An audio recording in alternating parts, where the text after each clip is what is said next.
eighth receiver on the edge there. And kind of go through that play with us. Coach Stoops really talked about it in that Monday presser. Was just when did you know that ball was getting ready to come there? I didn't know until I saw the ball in the air, actually. The way the play worked out, they gave us the coverage where Dane was supposed to be the open receiver, and he was open, but, Dev took a shot before half and we scored. So, it's cool. What's some things you guys got to do to get those first half cleans up? It seems like it's been big second halves both games. Just execution, no mental errors like penalties. And then we got to convert on third down, be better on third down, and no mental mistakes.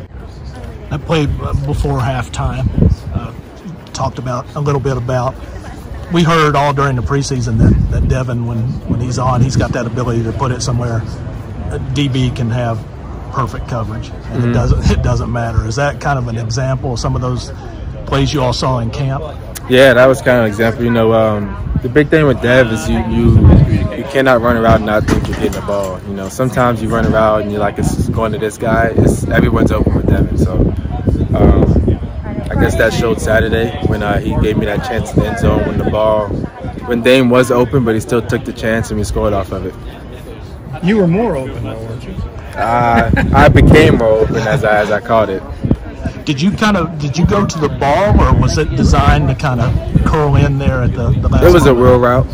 So once I came out of the wheel route, I looked up and seen the ball in the air and ran past the DB. People have said Tayvion could take advantage of those other guys on the outside. Has it played out that way so far? Or Dane and Barron getting all the attention? Or a lot of the attention?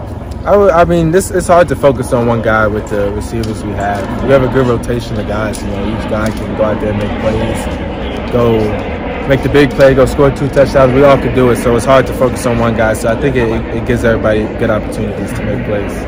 This is your last conference game or non-conference game before SEC play. How vital is it? I know you don't look ahead. Yeah. So you try to clean up every game, but is it a little more important this week to get things straight? It is always important to get things straight, try to be as clean as possible. And the goal every week always is 1-0, regardless of how you get it. But, obviously we want it to be as clean as possible before going into SEC play. Is clean the word of the week, kind of over at least in the offensive side of the building?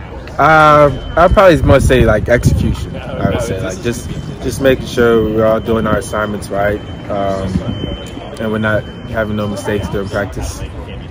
Who had the better wheel Saturday, you or Ray? Ray's wheel was better. It was designed to go to him. He made a great play and dove in the end zone. We've all been a little bit surprised that he's known for his running ability. He's had a lot of 100-yard games in the SEC, but when did you guys figure out that, man, he could be a good weapon in the passing games? We were running routes in the summer, doing player-led routes. Like, Ray could really go out there and play in the slot. Like, he's really good. He's a good route runner for a running back, and his size, and he has great hands. So I was going to say that you'll see more of that down the road from him.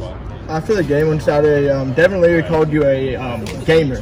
He said whenever you're open, you got to get the ball in your hands. Just kind of talk about that a little bit.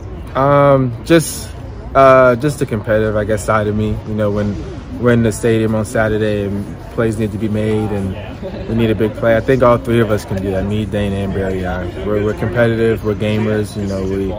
We all want to be great. Want to attack the ball. Want to score. Want to make that big play. And I think it makes the offense better. Did you sense that you guys needed something at that point? Because even though it's just 7-7 to 7-0, not a big difference on the scoreboard, but sometimes mentally it can be a big deal to get that. It was a slow start, but really Barion's punt return really sparked the entire team. And right after Barion's touchdown, we went and scored in one play. So sometimes that's all you need. Special teams can change the game, and he did that for us. It looks like Devin's had some cleaner pockets than Will was working with last year. Just how helpful is that for you as a receiver to know there's just more time out there? It's good for us. Our job always is to run our route full speed, detailed as possible. When the ball's in there, we make it. But I think a good emphasis during the summer, spring, and fall was to clean up, a lot of mistakes we had last year. I think we've done that pretty good.